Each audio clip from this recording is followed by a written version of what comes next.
दोस्तों, अगर आप अपने कार्यस्थल पर एक मैनेजर हैं या फिर एक लीडर हैं, तो जो बात मैं आपसे कहने जा रहा हूं वो बहुत ज्यादा आवश्यक होगी आपके लिए। दोस्तों, कई बार हमें अपने टीम के जो सदस्य होते हैं उनको देनी पड़ती है प्रतिक्रिया, जिसको हम फीडबैक भी कहते हैं। लेकिन अक्सर हमें यह नहीं पता होता कि इस फीडबैक को देने का कौन सा तरीका कारगर होगा।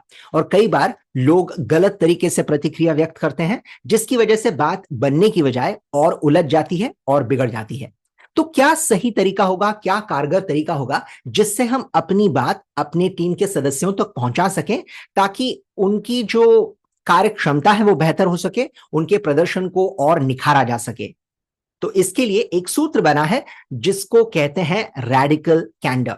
तो आइए मैं आपको समझाऊं कि ये रैडिकल कैंडर क्या है और इसका इस्तेमाल किस तरह किया जाता है।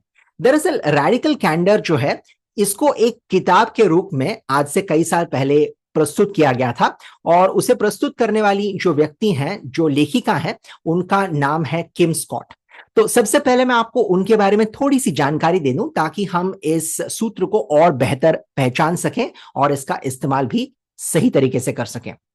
तो किम स्कॉट जो थी, उनके साथ हुआ यह था कि वो अपनी बॉस के साथ, जिनका नाम है शेरिल सैंडबर्ग, वो अपनी बॉस के साथ एक क्लाइंट मीटिंग में उपस्थित थी।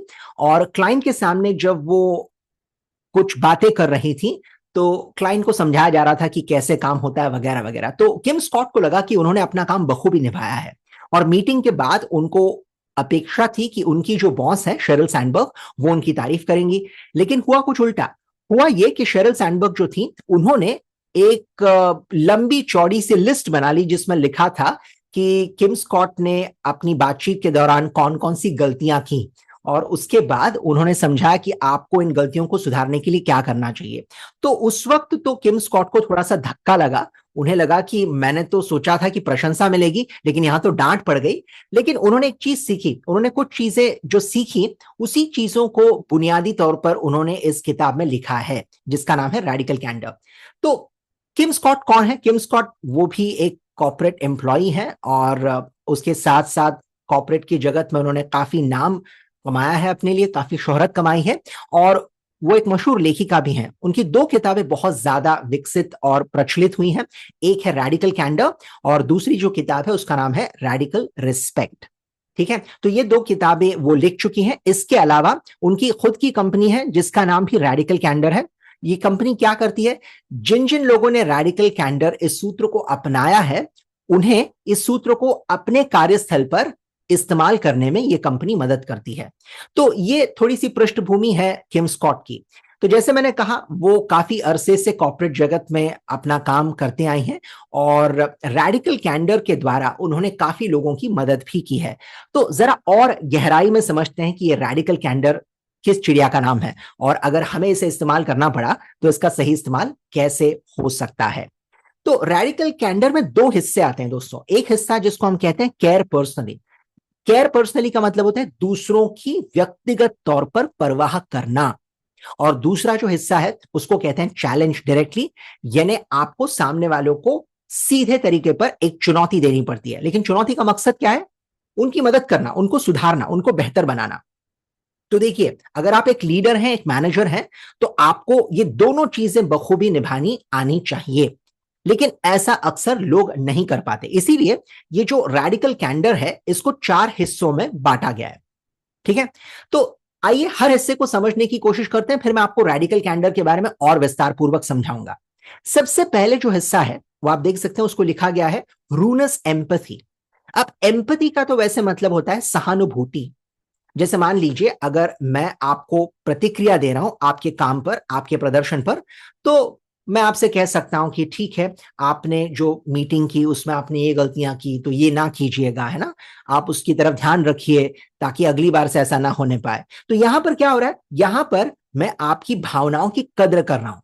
लेकिन रूनस एम्पथी नाम क्यों दिया गया? क्योंकि यहां पर दिखावा हो रहा है कि मैं आपकी भावनाओं की कदर कर रहा हूं, लेकिन दरअसल मुझे आपकी भावनाओं की कदर नहीं है। मैं सिर्फ ये देख रहा हूं कि आपको ठेस ना पहुंचे, लेकिन जहां पर आपको सुधारना चाहिए वो कोशिश मैं बिल्कुल नहीं कर रहा।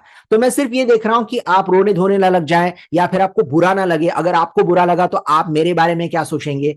तो कहीं ना कहीं मैं केवल और केवल भावनाओं के ऊपर ही अपना ध्यान केंद्रित करना हो ताकि मैं अपनी चमड़ी बचा सकूं, लेकिन वाकई में मैं आपकी मदद नहीं कर रहा हूं। इसीलिए इसको कहते हैं रूनस एम्पैथी, जो एक तरह का दिखावा है, मुखौटा है। और इससे होगा ये कि मान लीजिए इस वक्त तो मैंने आपकी भावनाओं को आहत नहीं किया, लेकिन आने वाले समय में इसका खामियाजा आप ही को भुगतना पड़ेगा, क्योंकि मैंने आपको सच्चाई से महरूम रखा। तो ऐसा कतई करना गलत होगा। इसीलिए इसको रूनस एम्पैथी कहा गया। रूनस का मतलब है जिससे दूसरों का बुरा होता है ना। तो ये कोई सहानुभूति नहीं है, ये मैं अपनी जिम्मेदारियों से भाग रहा हूं एक मैनेजर के तौर पर। अब यहां पर मैंने ज्यादा तवज्जो दी भावनाओं को ठेस ना पहुंचे, लेकिन वाकई में मैं ये करने में समर्थ नहीं रहा। अब इसके बिल्कुल विपरीत अगर आप देखें तो उसको कहते हैं ऑब्नॉक्शियस अग्रेशन। अग्रेशन का मतलब होता है आक्रामकता। अब कई सारे लोग ऐसे होते हैं जो अपनी बातचीत के दौरान बिना कुछ सोचे समझे जो मन में आए कह देते हैं, है ना। सच कहना जितना जरूरी है, तरीका उससे ज्यादा कारगर होता है। तो उदाहरण के तौर पर मान लीजिए आपकी टीम का कोई सदस्य है जिसने कोई गलती की है किसी क्लाइंट मीटिंग के दौरान, और आप उससे कह रहे हैं, अरे तुम पागल हो क्या, तुम्हें समझ में नहीं आता किस तरह से बातचीत करनी चाहिए, क्लाइंट के सामने बस मुंह फाड़ के चले आए। अब देखिए, आपने जो बात कही हो सकता है वो सही हो और सामने वाले ने वाकई में कोई गलती की हो, लेकिन यहां पर क्या हुआ, जो आपका तरीका था उसमें इतनी आक्रामकता थी कि सामने वाले के मन को ठेस पहुंचेगी, और जिसकी वजह से हो सकता है कि आपके और उसके संबंधों में एक ऐसी खटास आए, एक ऐसी दीवार खड़ी हो जाए जिसको गिराना आपके लिए लगभग नामुमकिन सा हो जाए। तो इसको कहते हैं ऑब्नॉक्शियस अग्रेशन। ऑब्नॉक्शियस अग्रेशन का मतलब है एक ऐसी आक्रामकता जिससे सब कुछ जलकर खाक हो जाता है, सामने वाले को बहुत ज्यादा ठेस पहुंचती है और काम भी ठीक तरीके से नहीं हो पाता। तो यहां पर आपको सावधानी बरतनी बहुत जरूरी है। तो रूनस एम्पैथी, ऑब्नॉक्शियस अग्रेशन, दोनों ही तरीके जो हैं वो बिल्कुल गलत माने जाते हैं। अब इसीलिए कुछ लोग बीच का एक तरीका ढूंढ निकालते हैं जिसको कहते हैं मैनिपुलेटिव इनसिंसियरिटी। अब इसका क्या मतलब है, यहां पर आपको ना भावनाओं की पड़ी है, ना आपको सामने वाले से प्रदर्शन की उम्मीद है। आप तो बस अपना काम सिर्फ दिखावे के लिए कर रहे हैं, जिसको हम कहते हैं ना टिक मार्क एक्टिविटी। आपको सिर्फ ये दिखाना है कि भाई मैंने जो प्रतिक्रिया देनी थी वो मैंने बोल दिया आपको, अब आप उसका क्या करते हैं मुझे कुछ लेना देना नहीं है उससे। ठीक है। तो ना आपको सामने वाले की कोई परवाह है, ना उसकी भावनाओं की कोई कद्र है, ना ही आपको ये देखना है कि वो अपने काम को किस सुधार पाए, है ना। तो ये पूरी तरह से एक बहुत ही गैर जिम्मेदाराना तरीका है जिसमें आप कह रहे हैं कि भाई मुझे कुछ लेना देना नहीं है, आप अपना देख लो। ठीक। तो देखा जाए तो ये तीनों ही तरीके, रूनस एम्पैथी हो, ऑब्नॉक्शियस अग्रेशन हो, या मैनिपुलेटिव इनसिंसियरिटी हो, ये तीनों ही तरीके बिल्कुल अपनी जगह फेल हैं। तो फिर क्या करें, और यहीं पर आपको इस्तेमाल में लाना है रैडिकल कैंडर को। तो सबसे पहले समझते हैं रैडिकल कैंडर में कैंडर शब्द क्या है। कैंडर का मतलब होता है स्पष्टता से अपनी बात को सामने रखना, जिसमें कोई मिलावट नहीं है, जो आप कहना चाहते हैं वो कहते हैं। तो इसको रैडिकल क्यों कहा गया है, रैडिकल इसलिए क्योंकि आप बिल्कुल तत्परता से बिना वक्त जाया किए उसी वक्त इसको रखते हैं जिस वक्त गलती हुई है। आमतौर पे हम देखते हैं लोग क्या करते हैं, लोग कहते हैं अरे तुम्हें याद है पिछले महीने इस तारीख को ऐसा हुआ था, और लोग कहते हैं पिछले महीने, मुझे तो पिछले हफ्ते की बात याद नहीं है ना। तो बहुत जरूरी है कि जब आप प्रतिक्रिया व्यक्त करें तो तुरंत करें। जैसे मैंने आपको शुरुआती दौर में उदाहरण दिया था, जो किम स्कॉट की बॉस थी शेरिल सैंडबर्ग, उन्होंने तुरंत उसी मीटिंग के बाद किम स्कॉट से कहा था कि आपने ये गलतियां की थी तो इन गलतियों को ना दोहराएं।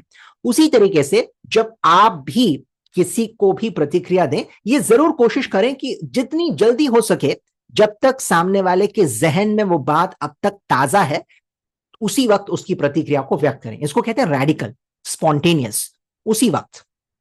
और कैंडर का मतलब होता है स्पष्टता, यानी आप जो कहना चाहते हैं वो कहेंगे। तो चलिए एक उदाहरण के साथ समझते हैं। मान लीजिए आपके टीम के किसी सदस्य ने क्लाइंट के सामने कोई ऐसी बात कही जो उसे कतई नहीं करनी चाहिए थी, तो आप प्रतिक्रिया व्यक्त कर रहे हैं। आप सामने वाले से कहेंगे, आपको याद है आज सुबह जो मीटिंग हुई थी क्लाइंट के साथ, उसमें क्लाइंट ने कुछ सवाल पूछा था आपसे और उसका आपने ये जवाब दिया। सामने वाला कहेगा हाँ हाँ मुझे याद है, तो आप जरा बता सकते हैं उसमें आपने क्या गलती की। तो वो कहेगा मेरे हिसाब से तो मैंने ये कहा था। तो आप उसको बताएंगे देखिए आपने जो ये कहा था ना ये सही नहीं कहा था, क्योंकि आप जब ऐसा कहते हैं तो क्लाइंट को शक होने लगता है कि क्या हम अपना काम सही तरीके से निभा पाएंगे या नहीं निभा पाएंगे। तो मैं चाहूंगा कि अगली बार जब क्लाइंट मीटिंग हो, या तो आप सोच समझकर जवाब दें, और अगर जवाब नहीं आपको पता तो आप मीटिंग से पहले ही मुझसे सुनिश्चित कर लें कि सही जवाब क्या हो सकता है। हम दोनों मिलकर उस पर कोई ना कोई रास्ता ढूंढ निकालेंगे। तो यहां पर आपने जो गलती हुई उसको उजागर किया, उसको स्पष्ट तरीके से बताया, और साथ ही साथ आपने ये भी देखा कि सामने वाले की भावनाएं जो है वो आहत ना हो, उसे कोई तकलीफ ना पहुंचे। तो एक तरफ तो आप भावनाओं के ऊपर ध्यान दे रहे हैं, और दूसरी तरफ आप ये भी देख रहे हैं कि आप उसको चुनौती दें, उसको ललकारें जहां उसकी गलती हो रही है, ताकि दोबारा वो गलती उससे ना होने पाए। तो ये जो बीच का तरीका है, इसी को हमने नाम दिया है रैडिकल कैंडर। तो इसका इस्तेमाल कैसे करें, सबसे बड़ा सवाल तो ये है। देखिए, हो सकता है कि आपके कार्यस्थल पर लोगों को स्पष्ट तरीके से बात करने की आदत ना हो, तो ये आदत आपको लगानी पड़ेगी। तो आप अगर अपनी टीम के मैनेजर हैं या लीडर हैं, तो मैं आपसे गुजारिश करूंगा कि आप इस सूत्र को अपनी टीम में इस्तेमाल करना शुरू करें। हो सकता है शुरुआती दौर में आपको थोड़ी सी अड़चने आए, थोड़ी सी तकलीफें आए आपको, क्योंकि लोगों को इसकी आदत है नहीं, लेकिन आपको लोगों को चुनौती देनी पड़ेगी और आपको उनकी भावनाओं का भी ध्यान रखना पड़ेगा। ये संतुलन अगर आप बनाए रखें, तो किसी भी चीज पर आप बिल्कुल स्पष्ट तरीके से अपनी बात सामने रख सकते हैं और अपने आप को व्यक्त कर सकते हैं, जिसकी वजह से ना आपको तकलीफ होगी और ना ही आपकी टीम के सदस्यों को। और एक और चीज मैं आपको बताना चाहूंगा, इसको अपनी टीम में लागू करने से पहले एक छोटी सी चीज आप कर सकते हैं कि जब दूसरे आपको प्रतिक्रिया दें, आप उनको खुली छूट दें। आप उनको कहें कि देखो भाई, जो तुम्हारे मन में है बेझिझक होकर मुझसे कहो, और मैं आपसे खफा नहीं होऊंगा। तो इस चीज को अगर आप खुद शुरू करें, तो आपको देखते देखते, आपको दृष्टांत मानते हुए आपकी टीम के लोग भी धीरे धीरे इसके आदी हो जाएंगे। तो ये वो सूत्र है रैडिकल कैंडर, जिसका अगर आप सही मायनों में इस्तेमाल करें, तो इससे आपको अपने कार्यस्थल पर बहुत ज्यादा आसानी होगी अपनी प्रतिक्रिया व्यक्त करने के लिए। तो इसको इस्तेमाल करें और मुझे जरूर बताएं कि इससे आपको क्या लाभ पहुंचा। मेरी बातें ध्यानपूर्वक सुनने के लिए बहुत बहुत धन्यवाद। दोबारा मुलाकात होगी बहुत जल्द।